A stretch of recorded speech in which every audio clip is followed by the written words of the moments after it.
Esta é a quinta aula em que a gente continua focado em capacitor e capacitância. Nessa aula nós vamos estudar qual é o comportamento de um capacitor num circuito em que nós temos uma alimentação alternada. Para um bom entendimento do que nós vamos falar aqui, são necessários alguns fundamentos básicos a respeito de integração e derivação, e também é conveniente um bom entendimento a respeito de campo elétrico, potencial elétrico, carga e correntes elétricas. Também considero interessante que as 4 partes anteriores, né, que tratam de capacitores também já tenha sido assistido, porque umas informações que nós vamos tratar aqui, elas estão melhor detalhadas nessas aulas anteriores. Antes da gente analisar um circuito em que nós temos um capacitor, vamos só verificar um circuito em que nós temos um resistor, né? O nosso interesse aqui é identificar a relação entre tensão e corrente sobre um resistor. Para isso, nós vamos conectar um resistor a uma fonte de alimentação contínua, que no caso é uma fonte de tensão. Os resultados obtidos serão os mesmos se, ao invés de uma fonte de tensão, a gente tivesse utilizado uma fonte de corrente. Muito bem, como a nossa fonte de tensão é uma fonte de tensão alternada, né, a forma padrão para a saída da nossa fonte está apresentada aqui, conforme a gente já viu em uma aula em que nós tratamos, né, dessa padronização de sinais senoidais em fontes alternadas, e também nós vimos e estudamos a representação utilizando a notação fasorial. Muito bem, a nossa tensão na fonte de tensão, ela vai ter um valor máximo dado por Vm, que é multiplicado por uma função seno do tempo. Nessa função, nós temos o ômega, que é a frequência angular, que pode ser obtido como 2π vezes f, em que f é a frequência do nosso sinal, né?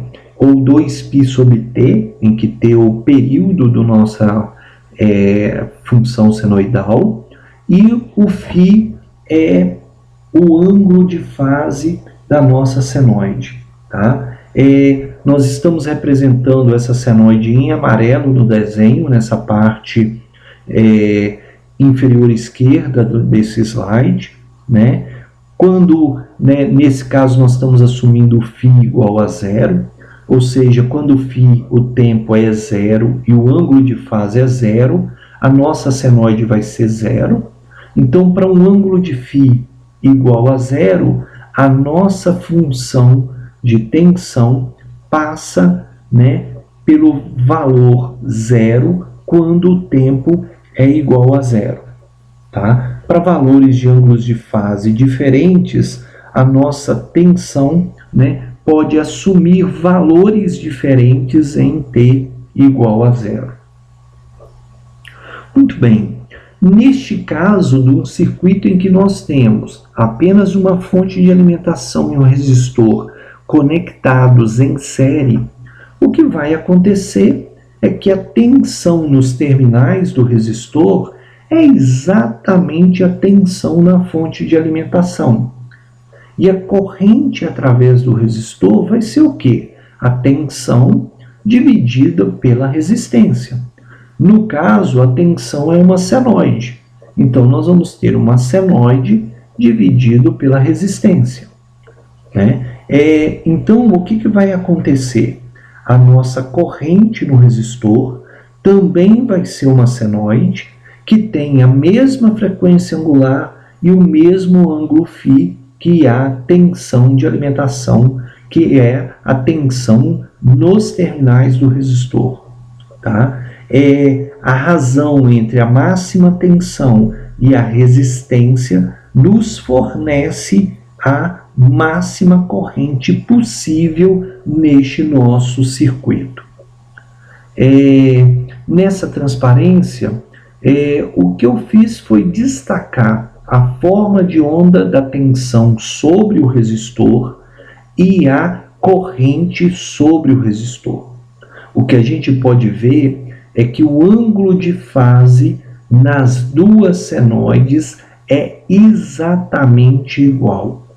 Ou seja, tensão e corrente estão em fase, tá?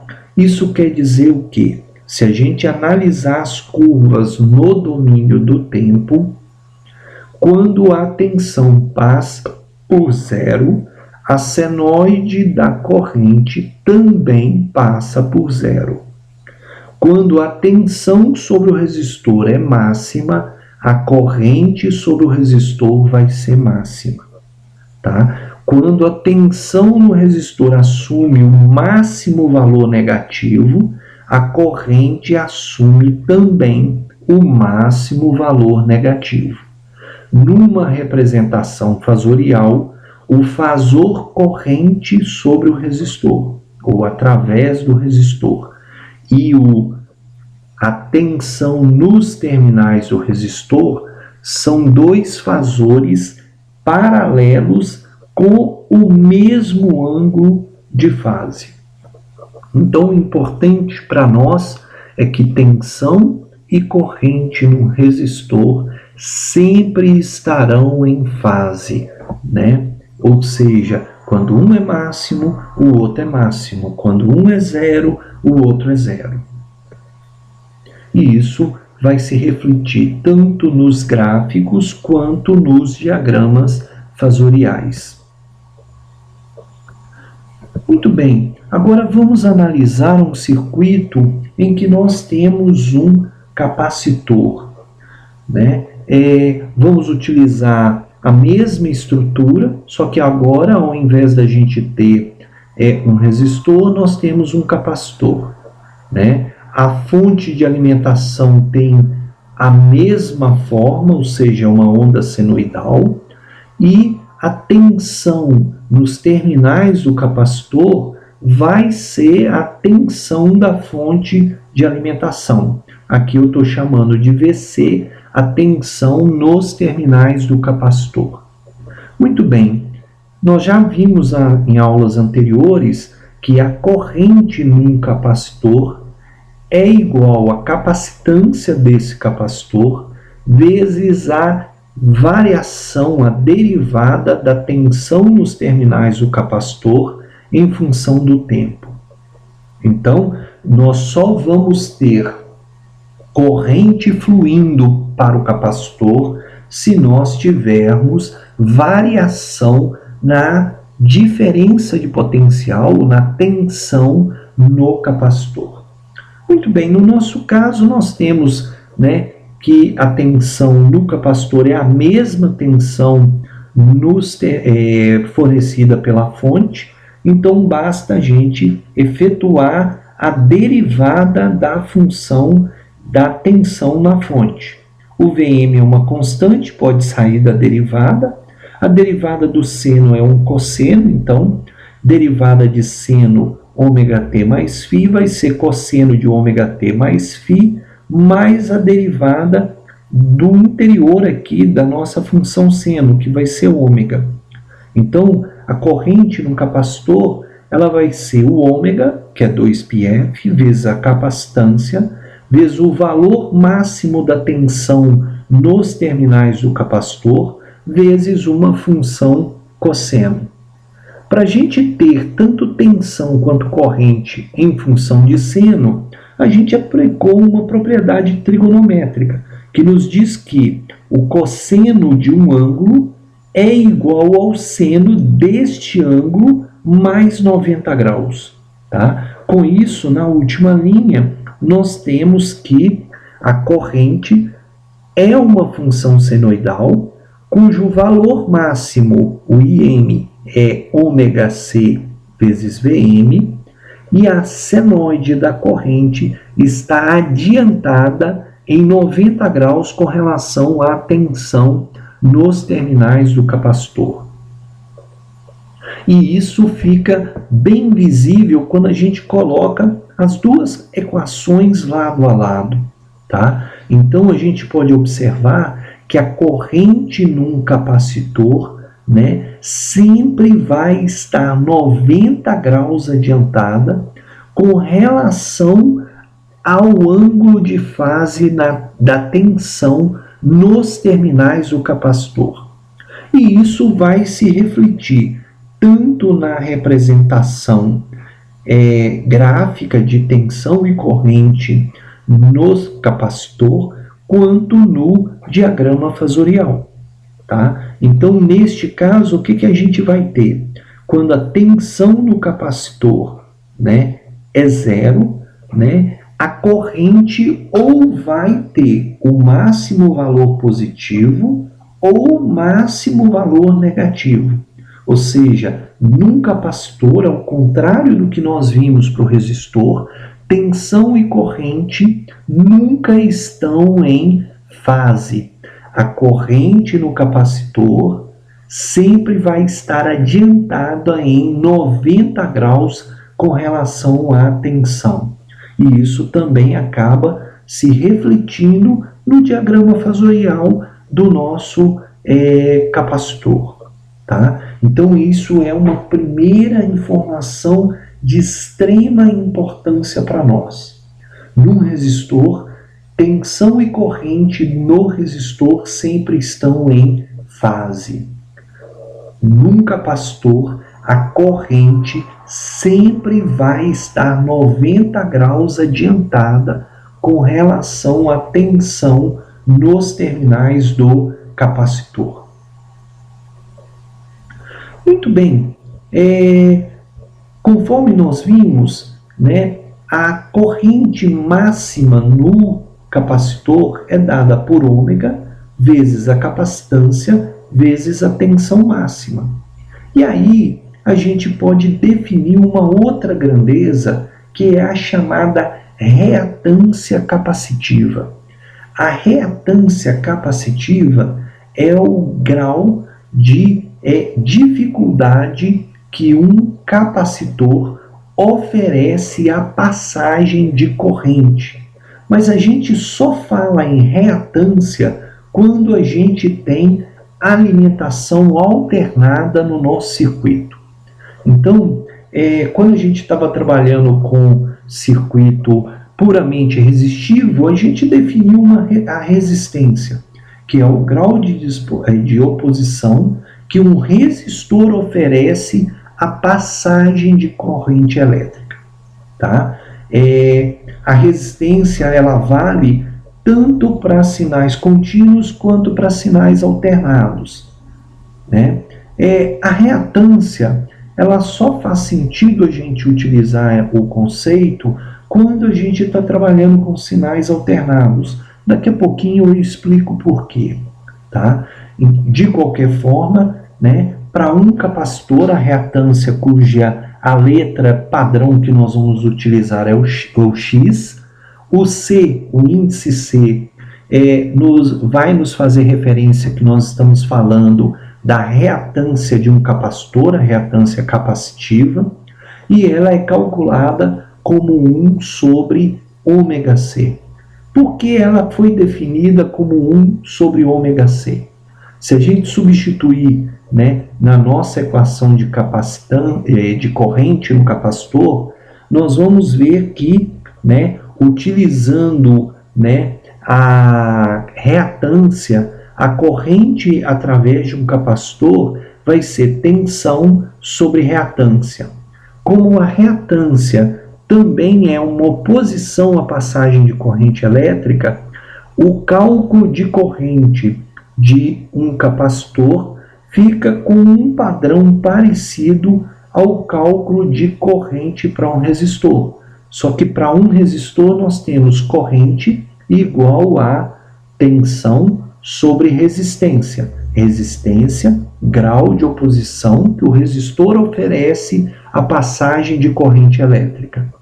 Já quando a gente está falando de um capacitor, a corrente vai ser tensão dividido por reatância. E reatância é grau de oposição ou de dificuldade, né, que um capacitor oferece à passagem de corrente elétrica. Tá? Então, a gente pode assumir que reatância e resistência têm definições similares, tá? Embora uma se aplique a um resistor e outra seja aplicável a um capacitor. Tá? O que acontece, conforme eu falei, né, é que o ômega é 2 vezes π vezes a frequência. Se nós pegarmos um sinal contínuo, né, a frequência ela pode ser assumida como zero. Frequência zero vai redundar numa ômega igual a zero. Ômega zero, né, vai definir uma reatância igual a 1 sobre zero, que vai dar infinito, ou seja, a reatância de um capacitor, né, num circuito com frequência nula, ou seja, alimentação contínua, é infinita. Ou seja, o capacitor oferece uma dificuldade infinita à passagem de um sinal contínuo. E isso vem de encontro ao que nós vimos, né, nas definições das aulas anteriores. Olha bem, se o sinal não varia, a frequência é zero. Se nós não temos variação na tensão, a corrente vai ser zero. Tá? Então isso vem totalmente de encontro ao que a gente já falou em aulas anteriores. Tá? Então, um capacitor, né, num circuito com alimentação contínua, né, em que a sua diferença de potencial não varia, ele oferece uma dificuldade infinita à passagem de corrente elétrica, ou seja, ele é como um circuito aberto. E assim a gente já havia analisado o comportamento de um capacitor num circuito. Muito bem, então o que a gente pode depreender dessa definição de reatância? Vejam bem, se a gente tiver um sinal com uma frequência muito baixa, né, nós vamos ter um F pequeno, o ômega vai ser pequeno, né, e nós vamos ter uma reatância muito grande. Tá? Uma reatância muito grande quer dizer um grau de dificuldade grande a passagem de corrente alternada. Tá? Reatância grande, nós vamos ter pequenas correntes. Se a gente assumir que o ômega é muito grande, ou seja, a frequência do sinal da fonte de alimentação oscila, né, com uma frequência muito alta, o ômega vai ser grande, a reatância é pequena, e aí, né, nós vamos ter um Vm sobre um valor pequeno, nós vamos ter uma corrente muito alta no nosso circuito. Então, o que acontece?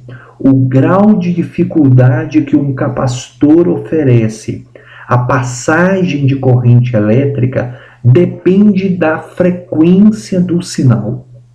Quanto maior a frequência, menos resistência o capacitor oferece à passagem deste sinal. Tá? Quanto menor a frequência, maior oposição o capacitor vai oferecer à passagem desse sinal, dessa corrente, por exemplo, alternada. Então, um capacitor ele pode operar num circuito como um filtro, ou seja, ele pode ser colocado para permitir passagens de sinais de alta frequência, bloqueando, oferecendo maior dificuldade à passagem de sinais de baixa frequência. Ou seja, um capacitor pode operar como um filtro passa alta, ou seja, deixa passar altas frequências num circuito elétrico qualquer.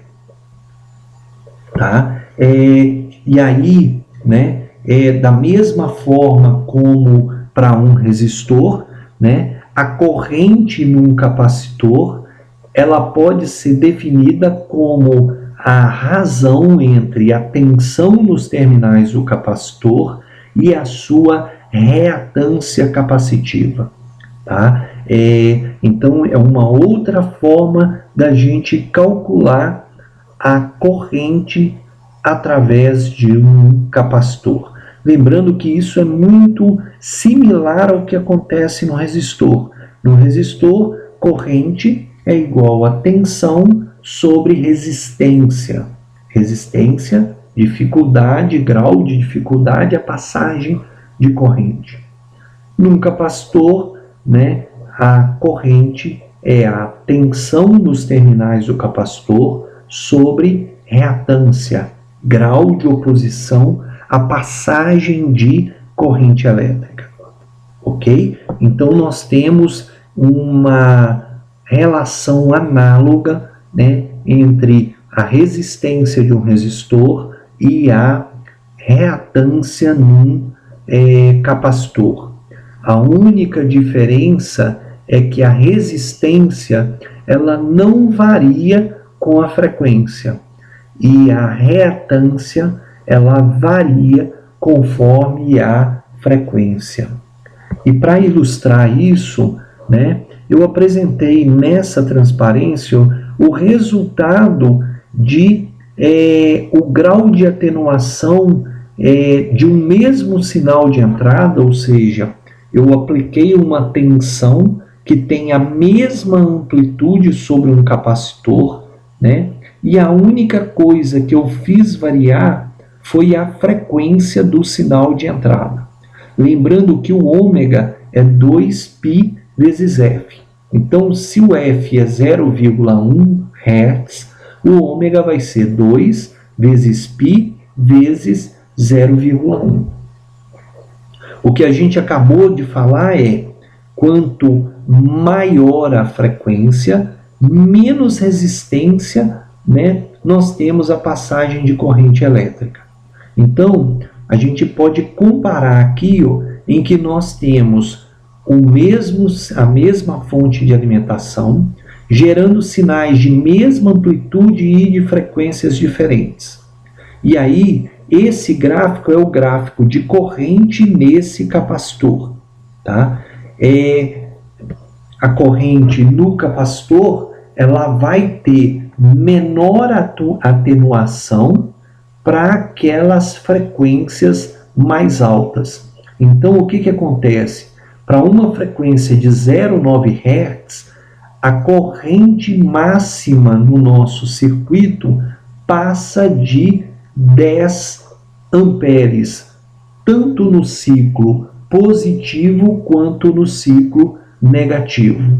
À medida que a gente vai diminuindo a frequência, o nosso sinal vai sendo atenuado. Então, o que vai acontecer é que para o nosso sinal de mais baixa frequência, de 0,1 Hz, nós temos uma forte atenuação na corrente. Tá? Então, nesse nosso circuito, né, nessa nossa simulação, fica bem claro que quanto maior a frequência de oscilação, né, menor é a atenuação, menor é ou maior é o valor da corrente sobre o capacitor. Menores, né, frequências de oscilação, nós vamos ter uma atenuação mais forte no sinal e, portanto, vamos ter menores correntes no nosso circuito. Então, quanto menor a corrente, mais atenuado é o sinal na saída. E isso exemplifica, né, o caráter de filtro passa alta de um capacitor em um circuito elétrico quando nós temos um sinal de frequências variadas no nosso circuito. Com isso, nós encerramos mais uma aula em que nós tratamos de capacitores, né? Qualquer dúvida, qualquer observação, crítica, né, é bem-vindo no intuito da gente tentar melhorar a qualidade desse material. Muito obrigado.